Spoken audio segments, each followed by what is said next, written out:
Good morning everyone.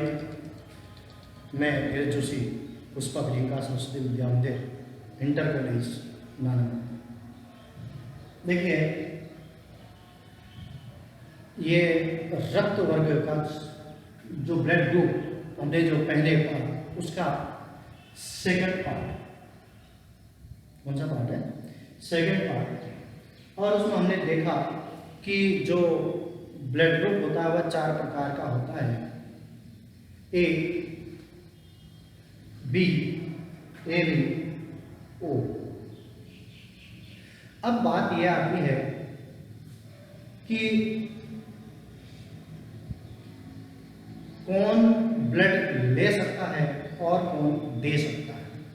या मेरा blood group A है तो मैं किससे ले सकता हूं और किसको दे सकता हूं। ये बात भी बहुत जरूरी है हमारे लिए। हम जब अस्पताल में पहुंचते हैं, जब ब्लड की आवश्यकता होती है तो डॉक्टर ब्लड के लिए कहता है तो वह सीधे हमारे ऊपर ब्लड नहीं, ऊपर है ब्लड ग्रुप के बारे में उसकी जानकारी करता है कि ब्लड ग्रुप क्या है और इसे किस व्यक्ति का ब्लड ग्रुप देना चाहिए। ये बात बहुत जरूरी है। देखिए, उसका रीजन क्या है, इस डायग्राम के माध्यम से मैं आपको समझाने का प्रयास करूंगा। और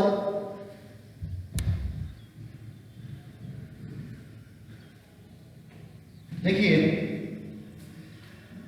यहां पर दिखा रखा है जिस व्यक्ति का रुधिर वर्ग ए हो। देखिए, जिस व्यक्ति का रुधिर वर्ग ए है वह अपना ब्लड किसे दे सकता है, वो है ए बी। देखिए, यहां से तीर का निशान आपको दिखाई दे रहा था, ये किसको दे रहा है? A B. और किससे लेगा? पहले तो देखिए उसने किसको दिया? ए बी को दिया। ए बी के अलावा किसको देगा? वो है ए, जिस व्यक्ति का ब्लड ग्रुप ए। और अब किससे लेगा? ए से लेगा, ओ से लेगा। ये देखिए, ओ का निशान देखिए, ये ए जिस व्यक्ति का ब्लड ग्रुप है वह किसे दे सकता है? वह ए को दे सकता है और ए बी को दे सकता है। और लेगा किससे? ए से लेगा और ओ से लेगा। इसी प्रकार से जिस व्यक्ति का ब्लड ग्रुप बी होता है, जिस व्यक्ति का ब्लड ग्रुप क्या होता है? बी होता है, वह ओ से लेगा और बी से लेगा, ओ से लेगा, बी से लेगा। लेकिन देगा किसको? ए बी को देगा। किसको देगा? ए बी को देगा और किसको देगा? बी। तो इस प्रकार से बी अपना ब्लड ग्रुप बी को भी देगा, ए बी को देगा। लेगा किससे? बी से लेगा, ओ से लेगा। अब अगर देखिए, ए बी जिस व्यक्ति का ब्लड ग्रुप क्या होता है? ए बी होता है, वह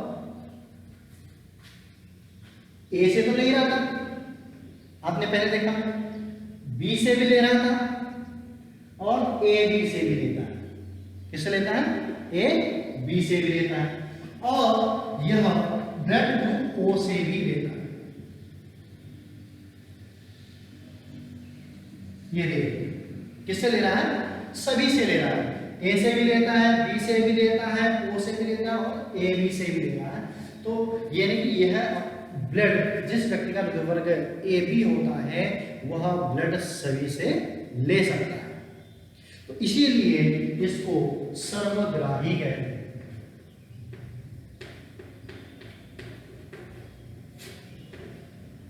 क्या कहते हैं? सर्वग्राही। अब बात आती है चौथा। देखिए, ये है जिस व्यक्ति का ब्लड ग्रुप क्या होता है? ओ। ओ को आपने देखा कि किस चीज को देगा? ओ ए को भी दे रहा था, ए बी को भी दे रहा है और बी को भी दे रहा है और ओ को इसको देता है, ओ को भी देता है, लेकिन लेगा किससे? यह लेता है केवल ओ से। किसे लेता है? ओ से। तो देखिए सबको दे रहा था, इसीलिए इसको सर्वदाता रुधिर वर्ग कहते हैं, सर्वदाता रुधिर वर्ग। तो यहां पर देखिए 1 नंबर का क्वेश्चन आता है कि जिस व्यक्ति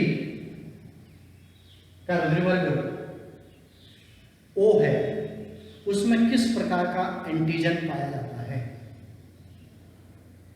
अभी मैंने आपको बताया जिस व्यक्ति का ब्लड ग्रुप ओ होता है उसमें एंटीजन उपस्थित नहीं होते हैं, उसमें क्या उपस्थित होते हैं?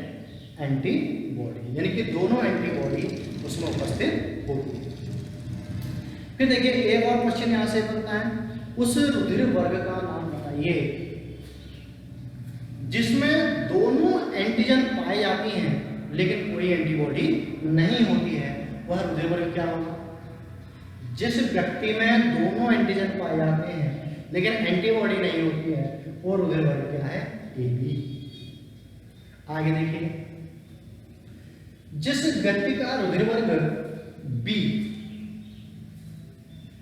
उसमें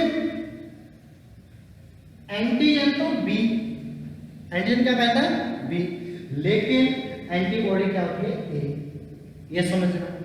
अब क्वेश्चन यहां से क्या बनेगा? उस ब्लड ग्रुप का नाम बताइए जिसमें एंटीजन तो बी लेकिन एंटीबॉडी ए पाई जाती है, उस रुधिर वर्ग का नाम क्या होगा? बी। आगे देखिए, उस रुधिर वर्ग का नाम बताइए जिसमें एंटीजन ए और एंटीबॉडी क्या होती है? बी। एंटीबॉडी क्या होती है? बी। तो क्या हो जाएगा? रुधिर वर्ग ए। इतनी चीजें आपके समझ में आ गई कि किस ब्लड ग्रुप में, ब्लड में कौन सा एंटीजन होता है और कौन सी एंटीबॉडी। क्लियर? अब देखिए बात यहां पर आती है, जब हमने इसकी चर्चा की, जिस व्यक्ति का ब्लड ग्रुप ए होता है वह केवल ए और ओ से ही क्यों लेता है? उसे बी क्यों नहीं ले सकता है? ए भी क्यों नहीं ले सकता है? ये बात आपके मन में घूम रही होगी कि ब्लड ग्रुप जो है ए को हमने बी का क्यों नहीं दिया या बी को ए का क्यों नहीं दिया, या जिस व्यक्ति का रुधिर वर्ग वो है उसको ए से क्यों नहीं दिया। देखिए जिस व्यक्ति का रुधिर वर्ग ए होता है उसमें एंटीबॉडी क्या होती है? बी। और जिस व्यक्ति का रुधिर वर्ग क्या होता है? बी, और उसमें एंटीबॉडी कौन सी होती है? ए। तो देखिए ध्यान से समझिएगा, जिस व्यक्ति का रुधिर वर्ग ए है उसमें एंटीजन कौन सा होगा? ए। एंटीजन कौन सा होगा? ए। मैंने आपको बताया एंटीजन को हम हमेशा कैपिटल लेटर से दिखाएंगे, इसलिए मैं बार बार कैपिटल की ओर संकेत कर रहा हूं। ए और ए एंटीजन ए एंटीबॉडी की उपस्थिति में, ध्यान से समझना, ए एंटीजन ए एंटीबॉडी की उपस्थिति में और बी एंटीजन बी एंटीबॉडी की उपस्थिति में क्या होते हैं? चिपचिपे होते हैं। कैसे? देखिए समझिए, जिस व्यक्ति का रुधिर वर्ग क्या था? ए। अगर हमने बी दिया तो उस ब्लड ग्रुप बी वाले के रुधिर में जो एंटीबॉडी होती है वो क्या होती है? ए होती है। कौन सी एंटीबॉडी होती है? ए। ये एंटीबॉडी और जो एंटीजन यहां पर देखिए ए, इसकी संरचना देखिए इस प्रकार की है। जब हम ब्लड ग्रुप बी वाले का रुधिर इसको दे देंगे ब्लड ग्रुप ए को, तो जो इस प्रकार जो त्रिभुज दिखाई दे रहा है वह इस एंटीबॉडी में जाएगी, फंस जाएगी। जब इसमें फंस जाएगी तो उसका रुधिर प्रवाह क्या हो जाएगा? बंद हो जाएगा। उसका रुधिर प्रवाह क्या हो जाएगा? बंद हो जाएगा। और बंद होने से क्या होगा? व्यक्ति की मृत्यु हो जाएगी। उसके शरीर में जो ब्लड का जो संचार हो रहा है वो क्या हो जाएगा? या प्रवाह, ब्लड का जो प्रवाह हो रहा है वो रुक जाएगा, बंद हो जाएगा, और जिसके कारण व्यक्ति की क्या हो जाएगी? मृत्यु हो जाएगी। इसी प्रकार से और अगर हमने बी को दिया, देखिए ए जिस व्यक्ति का ब्लड ग्रुप ए था, अगर हम इसको किसको देते हैं, बी को देते हैं, किसको दें, बी को। तो देखिए इसमें इस प्रकार के, इसके सरफेस में कौन सी इस प्रकार के हैं कर्व, और इसकी एंटीबॉडी देखिए, जिस व्यक्ति का वर्ग ए है उसमें एंटीबॉडी बी और उसकी संरचना आप देख सकते हैं, ये है, ये इसमें क्या हो जाएगी, फंस जाएगी। समझ में आ गया ना, जब फंस जाएंगी तो ब्लड का प्रवाह क्या हो जाएगा, रुक जाएगा, जिससे व्यक्ति की क्या हो जाएगी, मृत्यु हो जाएगी। धन्यवाद।